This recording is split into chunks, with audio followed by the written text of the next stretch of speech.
everybody. It was so good to hear all of your comments last week and to see your comments on the discussion board and to look at your photo voice projects. So I'd like to just take a look back at week 2 and before we get on to week 3. All right.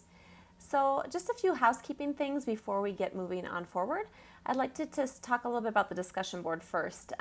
So one thing is to be sure that you refer to the course readings and to the course videos. So when you respond to a discussion board, make sure that you take a look back at what you've read and think about what you've read, think about what was on that video and refer to it when you make your post on the discussion board. So for example, there was a question this last week about why it's important, if it's important, and if so, why, for teachers to get to know their students. To get to know their students personally, their student situations.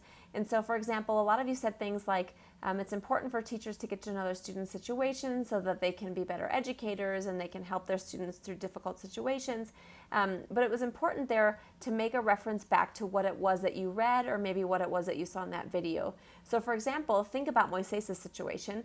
What did that teacher do or not do to get to know Moises in his situation? It was really interesting to see what some of you said. Some of you thought the teacher did a good job of getting to know his situation as she tried to get some help from him as he didn't understand the language of the test. Some of you thought she did a very poor job in doing that, so it was interesting to kind of read the back and forth between some of your conversations.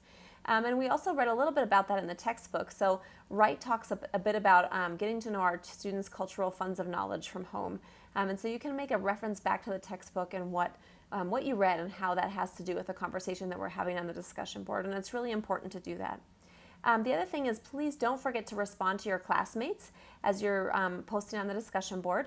That is part of a discussion board in an online class situation, and so it's very important to both make your own post and then read your classmates' post and respond to them. Have a conversation with them. So because we're in an online situation and we don't have this face-to-face conversation like we would in an actual classroom, it's very important to try to have that conversation piece on the discussion board. So please make sure that you respond to them. That is part of your grade. It's a very large portion of the discussion board grade, so please make sure that you do respond to your classmates. And also, please take a look at the syllabus for the due date. So the first part, your post on the discussion board is due earlier in the week, and your responses to your classmates are due later in the week, but they are due before the end of the week. So please make sure that you take a look at those due dates. I do expect that everything is handed in on time. And so unless there's really an extenuating circumstance that some of you may have emailed me about, I do expect that all of your work for this course is handed in on time. All right, so let's take a look, also reflecting a bit on that photo voice project. Thank you for playing along with me and for getting that turned in on Flipgrid. I know some of you were in a little bit of an argument with Flipgrid earlier in the week, but you did a great job, so I really appreciate that.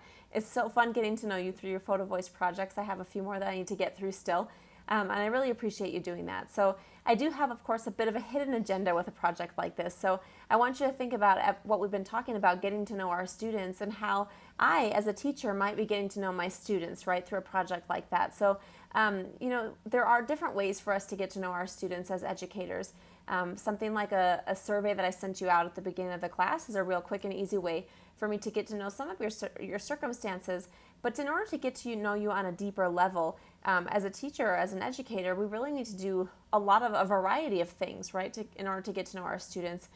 Some of it is real intentional, something like a survey or a photo voice project, and a lot of it is very unintentional, the sorts of observations that we make in the classroom on a day-to-day basis. And so I want you to see things that we do in this course, like a photo voice project, and stick it in your back project pocket for later, because it might be something that you use someday as you have a classroom of your own in order to get to know your students.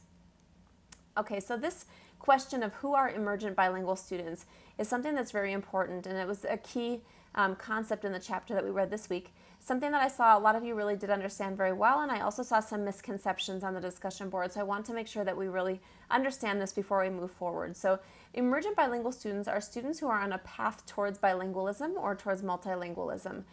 This is a label that emphasizes the goal of proficiency in multiple languages.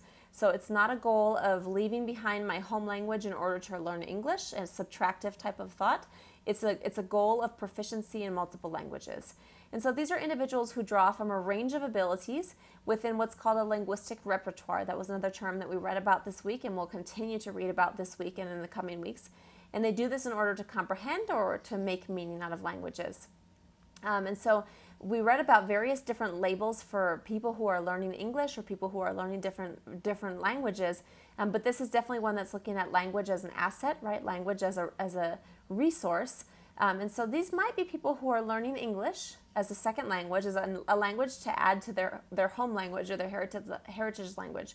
But they may also be people who are learning another language and adding that to a home language of English. And so I think there's a bit of a misconception of these are only people who are learning English and they're adding it on to their home language. But really today we have a lot of students in our classroom whose home language is English, and they're adding another language on to that home language. And so think about emergent bilinguals as people who are emerging towards bilingualism, coming towards multilingualism, because the goal is to be proficient in multiple languages.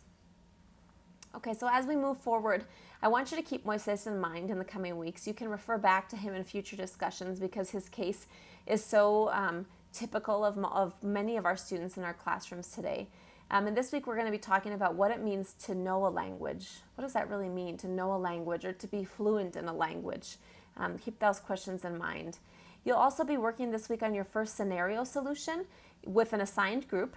So take a look in Blackboard for the instructions on how to find that assigned group. It's in Blackboard. Look on the syllabus also for the specific instructions of what you need to do for the scenario solution, when those due dates are, and please be sure to contact your team members early in the week. For some of us, we like to work later in the week, but some of us like to work earlier in the week, so please be cognizant of what your team members might have going on at home or with their families. This is the same team that you'll be working with all semester for the scenario solutions, and so get to know each other, get to know how each other likes to communicate, whether that be via email, via text message, whatever might be easiest for your team members, and talk to each other and figure out what would be the best way to work on these scenario solutions. I think you'll find them to be helpful as you move forward towards becoming a certified educator. So thank you so much for your work this week. I think we all learned a lot during our first couple of weeks of online learning. Please do not hesitate to contact me via email if you have any questions or if you'd like to set up an appointment during office hours. And I look forward to this coming week. Take care, everybody.